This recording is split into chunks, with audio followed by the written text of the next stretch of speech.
So yun na nga guys, welcome back sa aking second part ng aming vlog dito sa Denmark ng banding ng mga OSJ priest.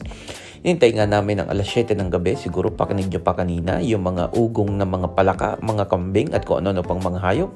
At manguhuli kami ng maron. Opo, ang panguhuli ng maron ay sa gabi, kita nyo, may nakita na agad doon si Father Beans. Ayan, ang maron po, siya ay makikita para sa isang dam. Dam po kasi ang tawag nila dyan, yung parang man-made lake sa kanila. Tapos na andyan yung mga marons at kinakailang iilawan mo sila at lalapit sila sa iyo.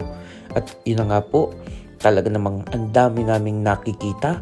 Pero yung una, mga maliliit. Pagka po mga maliliit o kaya naman ay may mga itlog, ibabalik po namin yun. Wala akong nahuli.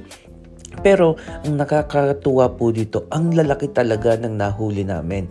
At iniilawan, syempre excited na excited po ako. Actually, nung matapos nga kami makahuli, actually, ang nahuli yata namin may 12 pero binalik namin yung 3 kasi medyo maliit. Tapos sabi namin, kukuha pa ba tayo? Tama na yan, syempre. Sapagkat hindi din naman natin makakain, baka tayo ma-high blood. Kita nyo naman, kitang aking tiyan. Pero nakakatuwa lamang po, sabi ko doon sa may-ari, yung anak, sabi ko, manguha muna tayo, tapos pag nakakuha tayo, babalik natin. Gusto ko lang manguha.